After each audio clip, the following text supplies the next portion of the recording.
अस्सलाम वालेकुम वरहमतुल्लाह। उम्मीद है कि आप सब लोग खैर आफियत से होंगे। इंशाल्लाह आज से हमारी एक नई सीरीज स्टार्ट होगी, वह है ज़ुबदत शमाइल शरह शमाइल तिरमिज़ी। ये किताब हज़रत मौलाना इलियास गुमान साहब दामत बरकातुहू की है। इंशाल्लाह इसी को हम चैप्टर वाइज पढ़ेंगे।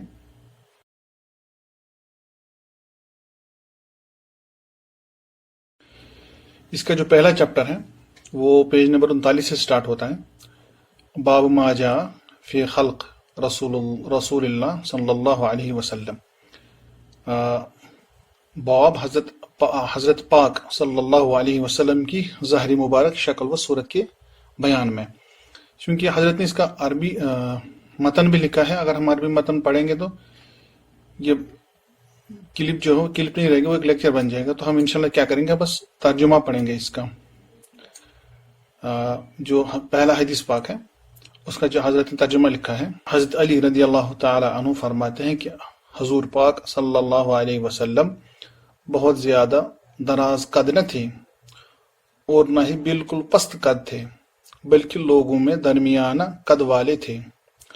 आप सल्लल्लाहु अलैहि वसल्लम के बाल मुबारक बिल्कुल घंघरियाले थे और ना ही बिल्कुल सीधे थे, बल्कि कदरे घंघरियाले थे। जिस्म मुबारक ज्यादा मोटा न था, चेहरा मुबारक बिल्कुल गोल न था, बल्कि किसी कदर इसमें कोई गोलाई थी। हजरत ने फिर ब्रैकेट लिखा है, यानी ज्यादा लंबा था ना ज्यादा गोल। रंग मुबारक सफेद सुर्खी माइल था। आंखें मुबारक सियाह, पलकें दराज थी, जोड़ों की हड्डियां मोटी थी। कंधे मुबारक मजबूत थे। जिस्म मुबारक पर ज्यादा बाल न थे और सीने मुबारक से नाफ मुबारक तक बालों की लकीर थी और पांव पुरगोश्त थे। जब आप सल्लल्लाहु अलैहि वसल्लम चलते तो कदम मुबारक कुव्वत से उठाकर रखते थे, गोया कि ढलान की तरफ उतर रहे हैं। जब किसी तरफ तवज्जो फरमाते तो पूरे बदन के साथ तवज्जो फरमाते थे।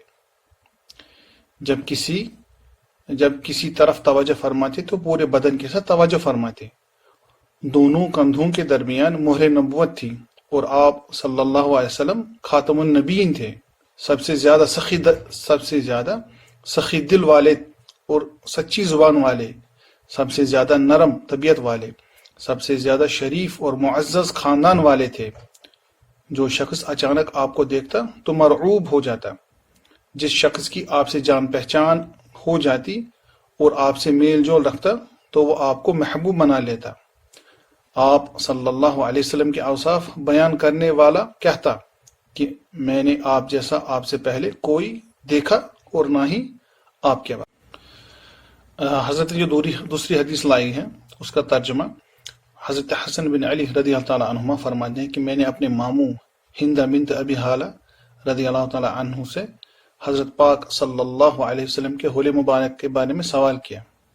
वो आप सल्लल्लाहु अलैहि वसल्लम का होले मुबारक बहुत ज्यादा बयान करते थे और मैं चाहता था, यानी हजरत हसन रदी अल्लाह ताला अन्हु चाहते थे कि वो मेरे सामने भी इसमें से कुछ बयान करें ताकि मैं इसके साथ अपना ताल्लुक कायम कर सकूं।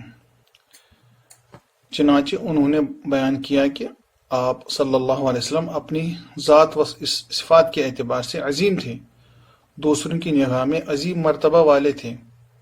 आपका चेहरा मुबारक 14वीं चांद की तरह चमकता था।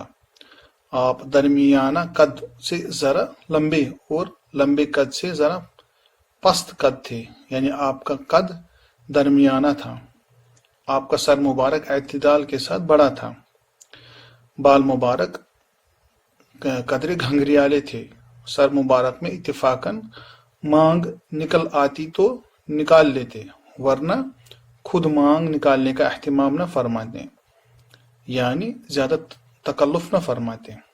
जिस जमाने में बाल मुबारक ज्यादा लंबे होते तो कान की लो से तजावुज कर जाते। रंग मुबारक खूबसूरत चमकदार था। पेशानी मुबारक कुशादा थी। अब्र मुबारक बारीक गुमदार गंजान थे। दोनों अब्रू जुदा जुदा थे।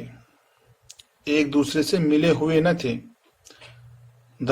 دونوں کے درمیان باریک رگ تھی جو غصے کے وقت ابھر آتی تھی۔ ناک مبارک لمبی مائل تھی، اس پر ایک نوکدار چمک تھی۔ جو شخص غور سے نہ دیکھتا تو وہ آپ کی ناک کو اونچا سمجھتا تھا۔ دھاڑی مبارک گھنی تھی، رخسار مبارک ہموار، دہن مبارک کشادہ تھا، یعنی منہ مبارک تنگ نہ تھا۔ سامنے کے دانتوں میں قدرے کشادگی تھی۔ سینہ مبارک سے ناف مبارک تک بالوں کی ایک لکیر تھی۔ گردن مبارک خوبصورتی میں مورتی کی گردن کی طرح اور صفائی اور چمک میں چاندی کی طرح تھی۔ معتدل جسم، پرگوشت گھٹا ہوا بدن مبارک، پیٹ اور سینہ مبارک برابر تھے۔ سینہ مبارک کشادہ تھا، دونوں کندھوں کے درمیان قدرے فاصلہ تھا۔ اعضاء کے جوڑوں کی ہڈیاں بڑی اور مضبوط تھی۔ جسم مبارک کا کپڑے سے خالی حصہ بڑا چمکدار اور نورانی تھا۔ ایک باریک لکیر کے سوا چھاتی مبارک اور پیٹ مبارک پر بال نہیں تھے۔ دونوں بازوؤں، کندھوں اور سیدھے کے بالائی حصے پر بال تھے۔ دونوں کلائیاں لمبی اور ہتھیلیاں کشادہ تھیں۔ دونوں ہاتھ اور پاؤں پرگوشت تھے۔ دونوں بازوؤں، کندھوں اور سیدھے کے بالائی حصے پر بال تھے۔ دونوں کلائیاں لمبی اور ہتھیلیاں کشادہ تھیں۔ دونوں ہاتھ اور پاؤں پرگوشت تھے۔ ہاتھ اور پاؤں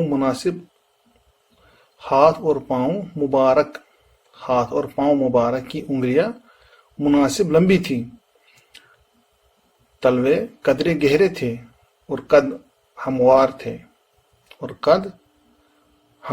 تھے کہ ان پر پانی ڈالو تو وہ بہہ جائیں۔ جب آپ چلتے تو قدم اٹھا کے چلتے، جب قدم رکھتے تو جھک کر، جب آپ چلتے تو وقار کے ساتھ۔ آپ کی چال مبارک تیز تھی، جب آپ چلتے تو وقار کے ساتھ آپ کی چال مبارک تیز تھی۔ جب چلتے تو ایسا معلوم ہوتا کہ ڈھلان پر اتر رہے ہیں۔ جب آپ کسی کی طرف توجہ فرماتے تو کامل توجہ فرماتے۔ جب آپ کسی کی طرف توجہ فرماتے تو کامل توجہ فرماتے۔ آپ صلی اللہ علیہ وسلم کی نظر مبارک نیچے رہتی۔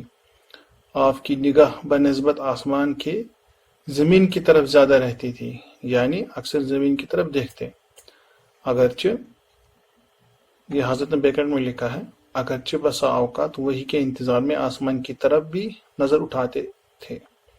آپ صلی اللہ علیہ وسلم کی عادت مبارک کوشہ چشم سے دیکھنے کی تھی۔ غایت شرم و حیا سے آنکھ بھر کر نہیں دیکھتے تھے۔ چلنے میں صحابہ رضی اللہ عنہم کو آگے رکھتے اور خود پیچھے رہتے۔ جس سے ملتے سلام کرنے میں خود پہل فرماتے تھے۔ حضرت نے جو اس باب میں آخری حدیث لائی ہے، یعنی تیسری حدیث، حضرت نے اس کا ترجمہ کیا ہے۔ حضرت جابر بن سمرہ رضی اللہ عنہ فرماتے ہیں کہ میں نے حضور پاک صلی اللہ علیہ وسلم کو چاندنی رات میں دیکھا۔ آپ صلی اللہ علیہ وسلم اس وقت سرخ لباس زیب تن فرمائے ہوئے تھے۔ میں کبھی چاند کو دیکھتا اور کبھی آپ صلی اللہ علیہ وسلم کو، یعنی صحابی کبھی چاند کو دیکھتے اور کبھی آپ صلی اللہ علیہ وسلم کو۔ بالآخر میں اس نتیجے پر پہنچا کہ آپ صلی اللہ علیہ وسلم چاند سے کہیں زیادہ خوبصورت ہیں۔ اللہ تعالیٰ توفیق دے کہ یہ ہمیں یاد رہیں اور پھر اللہ تعالیٰ اس پہ عمل کرنے کی توفیق دے۔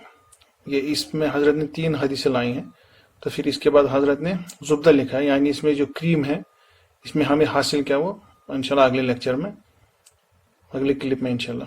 تو ملتے ہیں اگلے کلپ میں۔ السلام علیکم ورحمۃ اللہ وبرکاتہ۔